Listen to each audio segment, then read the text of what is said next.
अस्सलाम वालेकुम गाइस, कैसे आप सब? होप सो आप सब खैरियत से होंगे। Thank you once again all of you for your love and support. और मुझे बहुत अच्छा लगा कि आपने मेरे इस्लामाबाद ब्लॉग को बहुत पसंद किया। Thank you all of you once again. और आज जो हम वीडियो बनाने लगे हैं वो हमारा नेक्स्ट स्टेप है, जो कि है जी डॉक्यूमेंटेशन। ठीक है, अब डॉक्यूमेंटेशन क्या होता है जी कि अगर आप कंसल्टेंट के थ्रू या जिस एकेडमी के थ्रू आपने आइल्स का एग्ज़ाम क्लियर किया है, आप उनके पास जाएं और उनसे पूछें कि नेक्स्ट स्टेप क्या होगा, तो वो आपको बताएंगे जी डॉक्यूमेंट्स कलेक्ट करें अपने। अब डॉक्यूमेंट्स में मैं आपको बताती हूँ कि कौन कौन से डॉक्यूमेंट्स हैं। सबसे पहले आपके पास सारी डिग्रीज़ होनी चाहिए, ठीक है, और साथ ट्रांसक्रिप्ट, रिज़ल्ट कार्ड जो भी है वो होना चाहिए। जैसे कि मैं मास्टर्स के लिए जा रही हूँ, पहले मैंने मास्टर्स किया है लेकिन अब मैं दोबारा मास्टर्स के लिए जा रही हूँ। तो मुझे जो अप टू डेट जितनी भी मेरे पास डिग्रीज़ हैं मास्टर्स तक, ट्रांसक्रिप्ट भी, वो सारी जो हैं मैंने लेके जानी है। ठीक है, तो सारी वो मेरे पास होनी चाहिए। उसके बाद फिर नेक्स्ट जो है वो आपके पास होना चाहिए जी आपका CNIC कार्ड। ठीक है, CNIC कार्ड का ये है कि मेरी जब शादी हुई तो शादी के बाद जो है आपके हस्बैंड का नेम आपके आईडी कार्ड पे लिखा हुआ होता है। तो जब इन्होंने कंसल्टेंट्स ने मुझे कहा कि आपने आईडी कार्ड देना है और आपका अपडेट होना चाहिए आईडी कार्ड, मींस आप मैरिड हैं तो आपके हस्बैंड का नाम लिखा होना चाहिए। तो फिर अब मैंने वो बनवाया है। और फिर नेक्स्ट स्टेप क्या है जी कि आपको पासपोर्ट चाहिए। ठीक है, फिर पासपोर्ट क्या है कि उसके ऊपर भी आपके हस्बैंड का नाम लिखा होना चाहिए।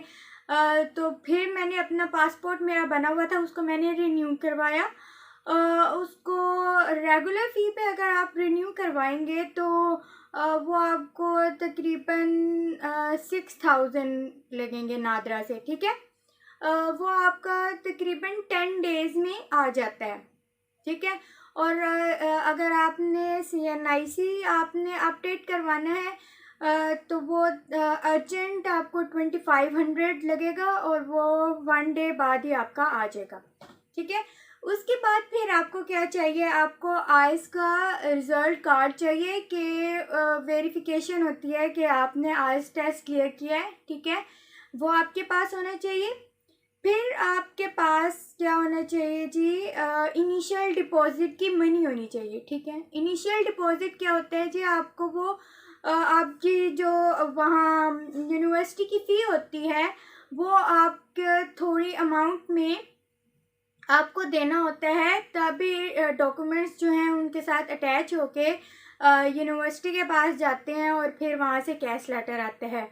ठीक है, तो इनिशियल डिपॉज़िट चाहिए होता है। इनिशियल डिपॉज़िट आपको मिनिमम 2000 पाउंड से मैक्सिमम 5000 पाउंड तक देना होता है। ठीक है, तो वो पाकिस्तानी तकरीबन 4,75,000 से लेके 11,85,000 तक आपके पास मिनिमम ये इनिशियल डिपॉज़िट की फ़ीस होनी चाहिए। ठीक है, उसके बाद फिर आपके पास पासपोर्ट साइज़ पिक्चर्स होनी चाहिए।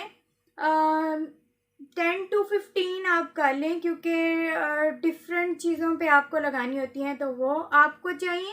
उसके बाद फिर आपको जब ये सारा हो जाएगा, लेकिन आपको डॉक्यूमेंट्स और भी चाहिए, जैसे कि आपको पुलिस सर्टिफिकेट चाहिए, पुलिस कैरेक्टर सर्टिफिकेट चाहिए कि अगर आपने UK या कहीं भी किसी भी कंट्री में जाना है, ठीक है, तो आपका अगर स्पाउस है आपके साथ या आपने खुद यानी कोई जॉब करनी है सिक्योरिटी से रिलेटेड, तो वो पहले आपको मांगते हैं सिक्योरिटी कार्ड। ठीक है, और सिक्योरिटी गार्ड के लिए आपके पास पुलिस कैरेक्टर सर्टिफिकेट होना चाहिए, तो वो आप यहाँ से ही बनवा के जाएंगे।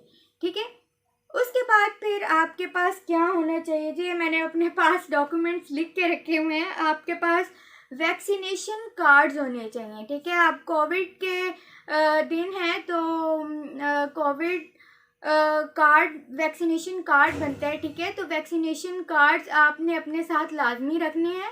ठीक है, क्योंकि कोई भी कंट्री आपको कोविड कार्ड के या वैक्सीनेशन कार्ड के अलावा नहीं आने देगी, एंटर नहीं होने देगी, ठीक है। तो ये एक रिक्वायरमेंट होती है, ठीक है। उसके बाद आपको ड्राइविंग लाइसेंस चाहिए। ड्राइविंग लाइसेंस आपको किस लिए चाहिए, और वो भी पाकिस्तान या जिस कंट्री में आप रहते हैं वहाँ का आपको ड्राइविंग लाइसेंस कार का मेनली होता है, या फिर बाइक अगर आपको चलानी आती है तो बाइक का, ठीक है। तो ये आपके पास ड्राइविंग लाइसेंस होना चाहिए, ताकि आप जो है जब बाहर जाएं, आपने जॉब करनी है तो आपको अगर कोई डिलीवरी वाली जॉब मिलती है, फूड डिलीवरी वाली, या फिर कोई और आपने ऊबर वगैरह कुछ ड्राइव करना होता है, कोई और कार भी आप वहाँ जाके ले सकते हैं, और उसको भी आपने चलाना है तो आपको लाइसेंस चाहिए होता है, ठीक है। तो वो यहाँ से आपने अपने साथ ले के जाने हैं, क्योंकि वहाँ अगर बनवाएंगे तो वो बहुत एक्सपेंसिव पड़ेगा। इससे अच्छा है कि आप यहाँ ही बनवा लें, ठीक है। तो ये कुछ डॉक्यूमेंट्स थे जो आपने बनवाने हैं, ठीक है। और मैं तकरीबन मेरे 2 स्टेप्स रह गए हैं, और अभी मेरे वाला भी जो प्रोसेस है उसके अंदर डॉक्यूमेंटेशन ही हो रही है, ठीक है। सिर्फ इनिशियल डिपॉज़िट रह गया मेरा, और जब इनिशियल डिपॉज़िट वाला काम भी हो जाएगा तो इंशाल्लाह फिर सारे डॉक्यूमेंट्स मेरे जो हैं वो यूनिवर्सिटी को मैं सेंड कर दूँगी, और इंशाल्लाह होप सो मेरा कैश लेटर भी आ जाएगा इंशाल्लाह। So that's it for today guys, और thank you all of you once again. और प्लीज़ मेरी वीडियो को लाइक कीजिएगा, सब्सक्राइब कीजिएगा, शेयर कीजिएगा, और प्लीज़ कमेंट भी कीजिएगा अगर आपको कोई क्वेरीज हैं किसी भी चीज़ से रिलेटेड। और मुझे बहुत अच्छा लगता है जब आप मुझसे क्वेश्चंस करते हैं या फिर मुझे अप्रिशिएट करते हैं। So thank you all of you. अल्लाह हाफिज़।